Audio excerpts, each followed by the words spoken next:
سورۃ الانعام کی آیت نمبر 39۔ الحمدللہ وکفی سلام علی عبادہ الذین اصطفی خصوصا علی سید الرسل وخاتم الانبیاء وعلى آلہ واصحابہ الاتقیاء اما بعد فاعوذ باللہ من الشیطان الرجیم بسم اللہ الرحمن الرحیم والذین کذبوا بآیاتنا صم وبکم فی الظلمات من یشاء اللہ یضللہ ومن یشاء یجعلہ علی صراط مستقیم قل رأیتکم ان اتاکم عذاب اللہ او اتتکم الساعة اغیر اللہ تدعون ان کنتم صادقین بل إياه تدعون فيكشف ما تدعون إليه إن شاء وتنسون ما تشركون۔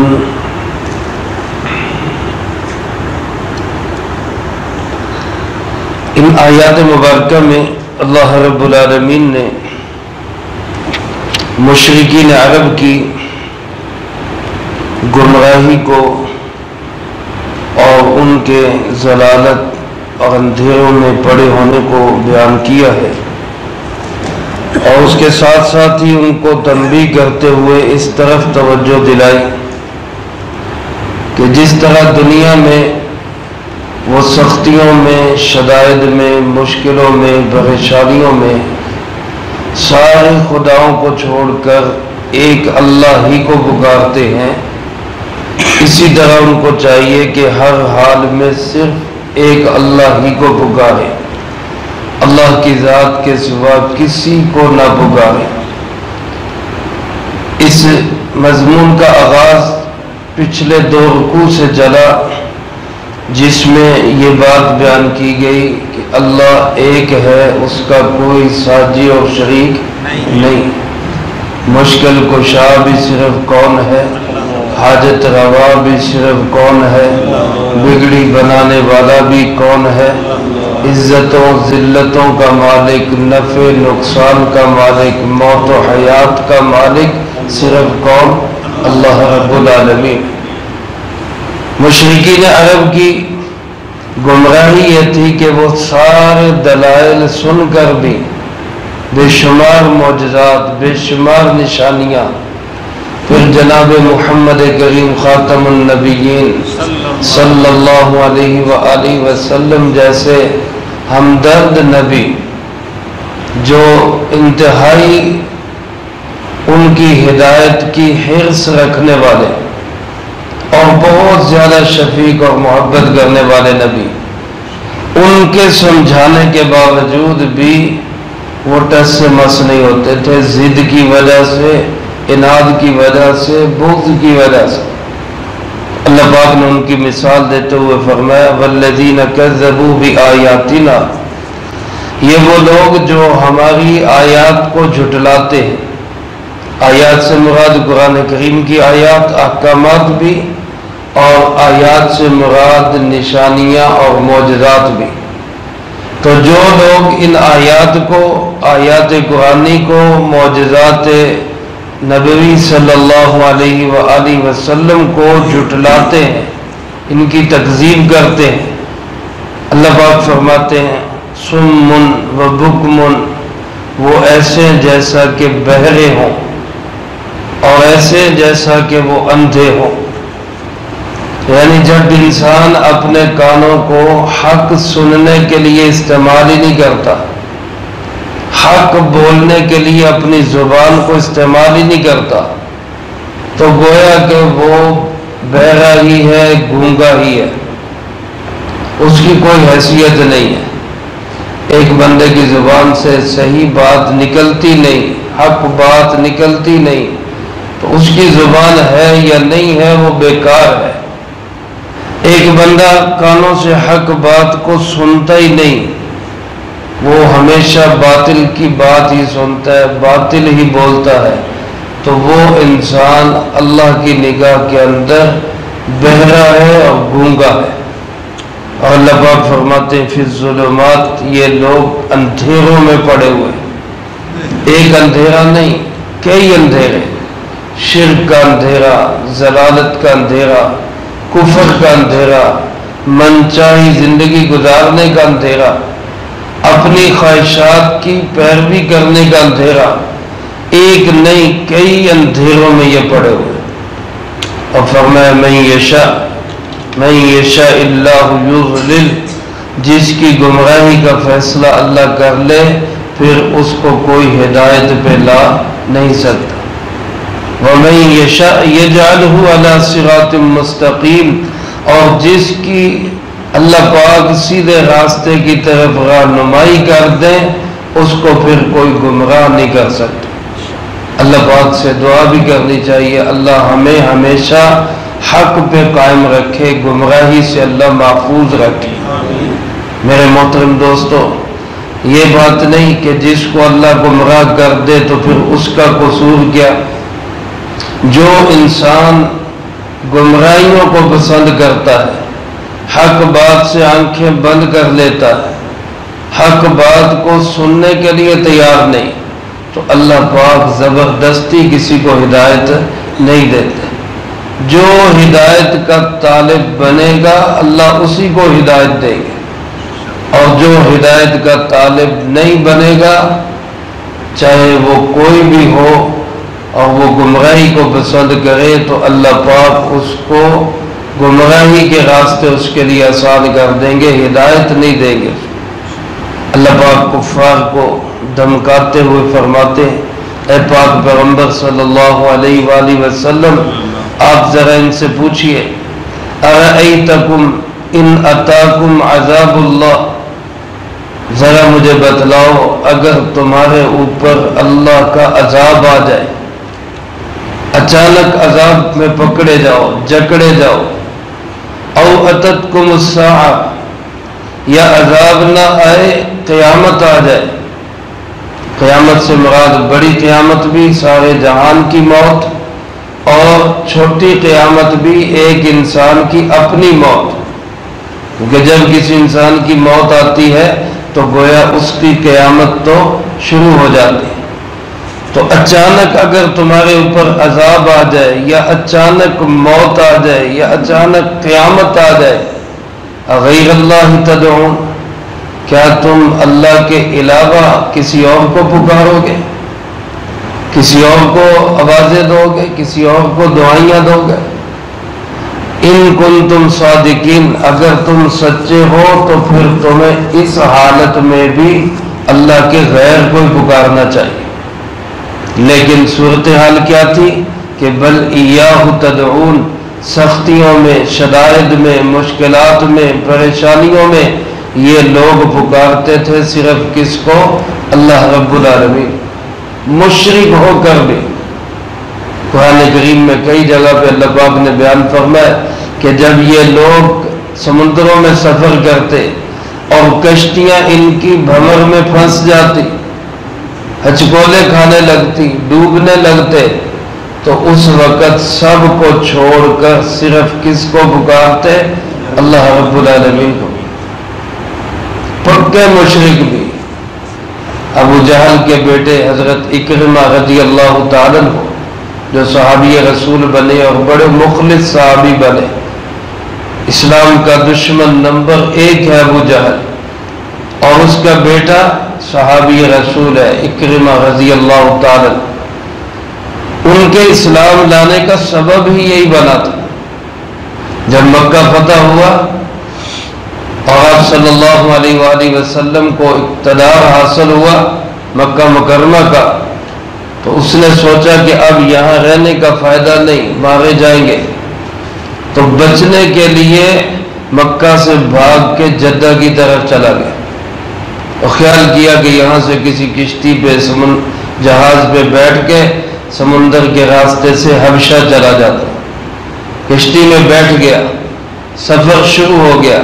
تھوڑا آگے گئے تو کشتی بھنور میں پھنس کے ہچکولے کھانے لگی, ڈولنے لگی, ڈوبنے لگی.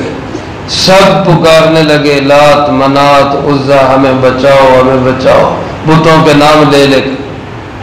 اور جب کسی طرح سے بھی کوئی نجات کی صورت نظر نہ آئی تو ملاح کہنے لگے, کشتی چلانے والے کہنے لگے یہاں کوئی لات منات کام نہیں آئے گا, یہاں صرف وہ کام آئے گا جو آسمانوں کا خدا ہے, اللہ ہی بچائے گا اور کوئی نہیں بچا سکتا.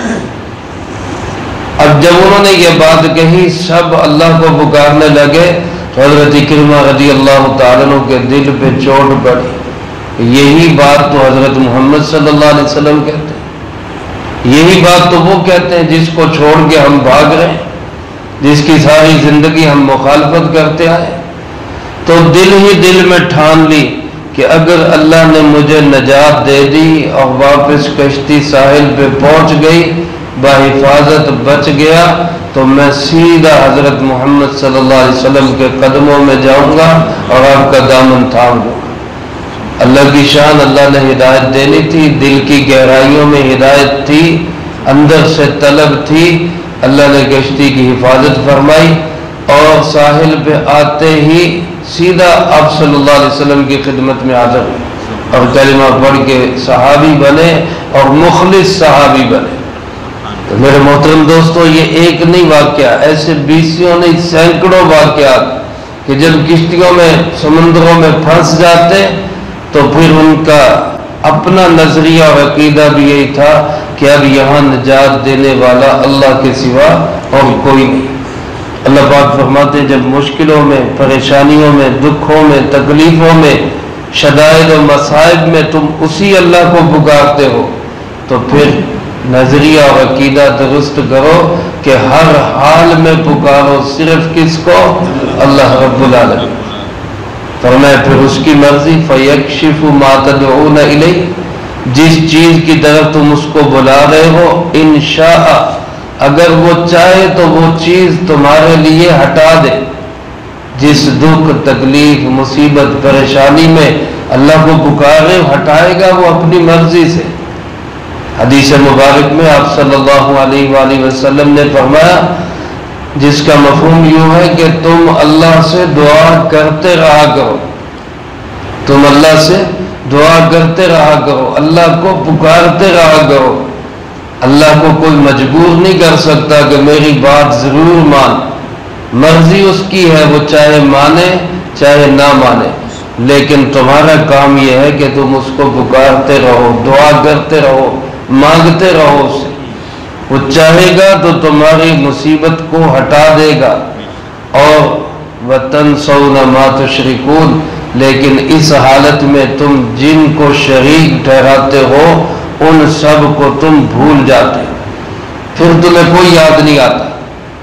مطلب میرے عزیز دوستو, اس زمانے کا مشرک بھی مشکل حالات میں صرف کس کو پکارتا تھا, اللہ.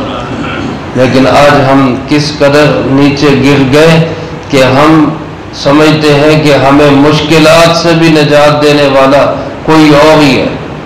کوئی کسی ولی کو پکار رہا ہے, کوئی کسی صحابی کو پکار رہا ہے, کوئی کسی نبی کو, کوئی جن اور فرشتے کو.